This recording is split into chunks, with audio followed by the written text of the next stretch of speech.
All right, I'm Joey DeMartin. I'm a mechanical engineering major. I'm Joshua Beeman, and I'm a mechanical engineering major as well. I'm Bryce Criscoll. I'm also a mechanical engineering major. And our project is Minesweeper, and our advisor is Dr. Greiner.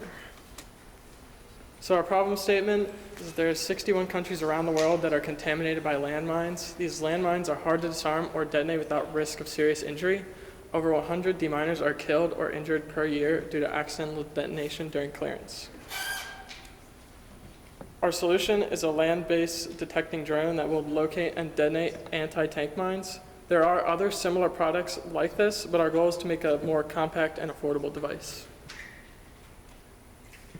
So there are multiple types of landmines. There are anti-tank landmines and there are also personnel landmines. Our project is going to be focused on anti-tank mines, which contain more explosives than personnel mines, are slightly bigger, and most importantly, they contain metal, whereas anti-personnel mines don't always contain metal. The requirements for our drone: it must be able to successfully detect anti-tank mines, has to be 10 pounds or below so that it doesn't detonate these landmines. It has to dispose of the munition without damage to the drone or anyone around it. It has to move smoothly and be controllable from a safe distance. It has to have off-road ability to go through rough terrain. It has to be reusable, and it should have an even weight displacement so that it doesn't tip over. And lastly, we have to have a means of retrievability in case it gets stuck out in the field. No one gets hurt trying to take it back. So our specifications, our drone will use 2 metal detectors to locate these anti-tank mines. The body will be 3D printed to ensure a weight below 10 pounds as to not accidentally set off any AT mine or personnel mines. When the munitions are dropped, it will be on a timer to ensure the drone can evacuate and use its already cleared path to get out of the blast radius.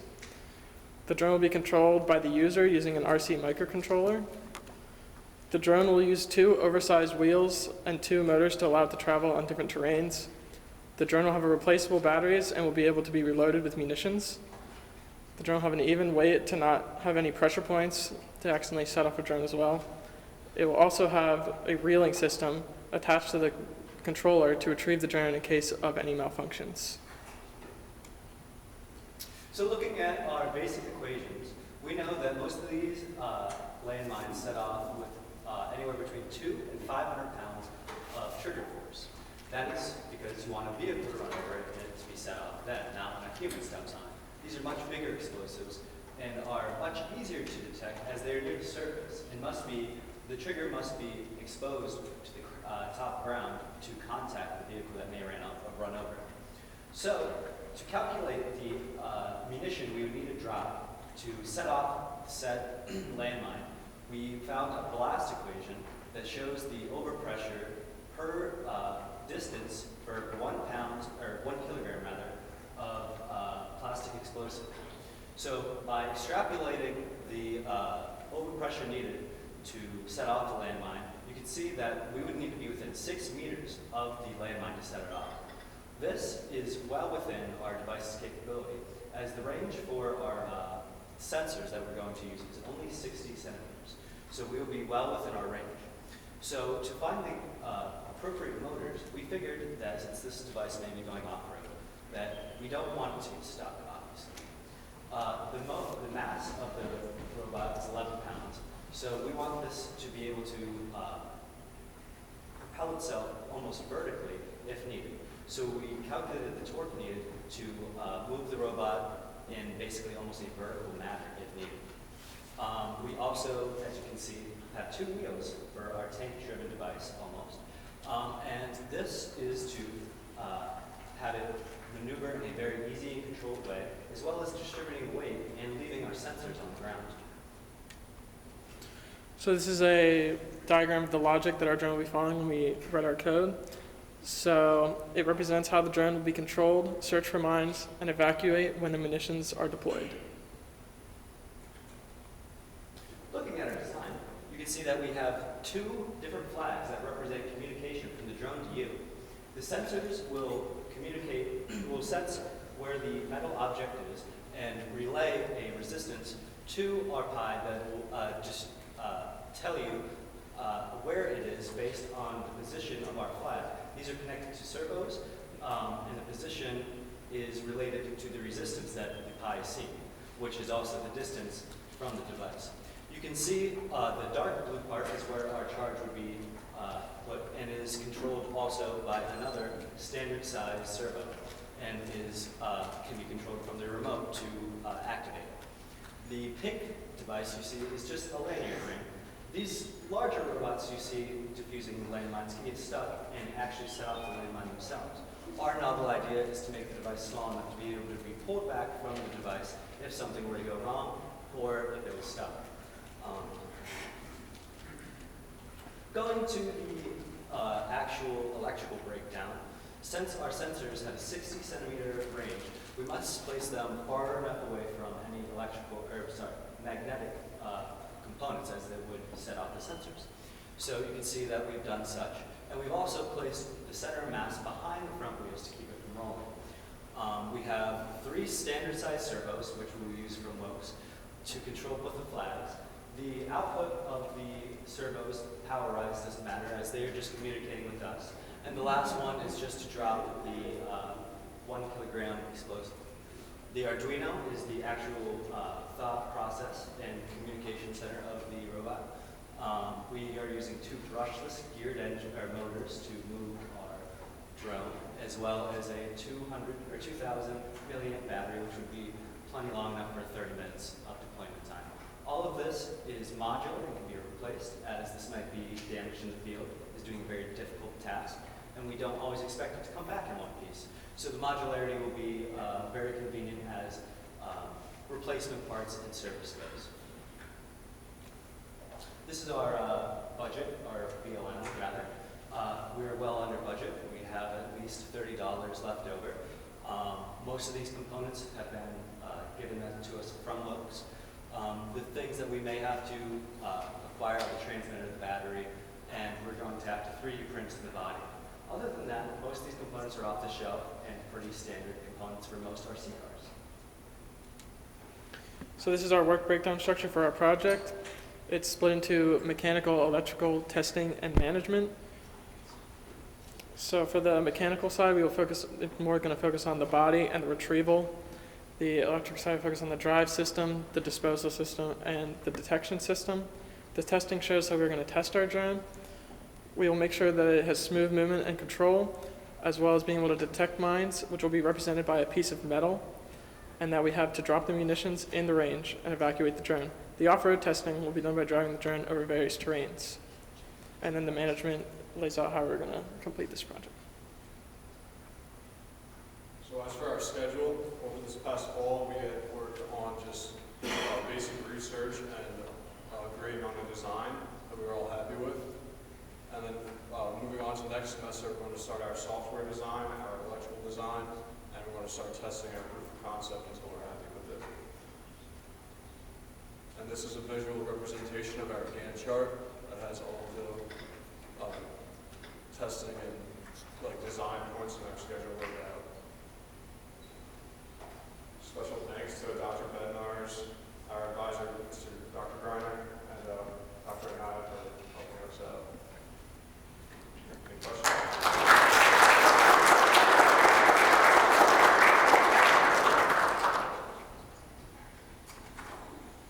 I have 2. So, for the metal detector, because you're probably doing a war zone field combat, so there'll be a lot of metal spread around the field, especially if it's an active war zone. Do you know, are you planning on doing a density type of metal to figure out if it's landmine versus shards?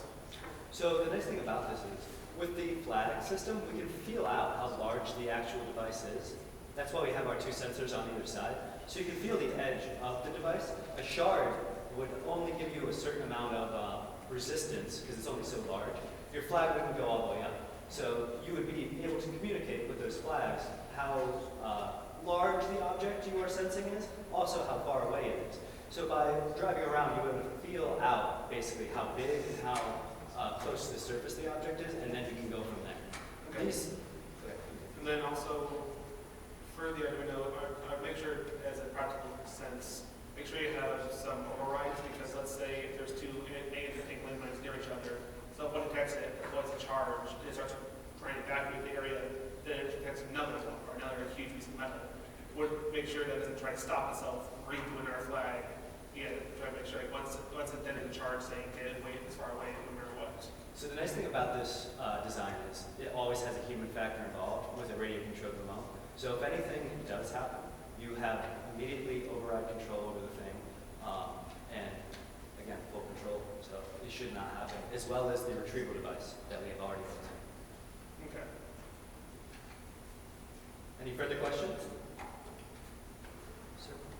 On your sensor, does it have a sort of a cone-shaped area in which it detects, or is it omnidirectional? It is omnidirectional. It's a radius. It's a 60 centimeter radius from the center of our coil.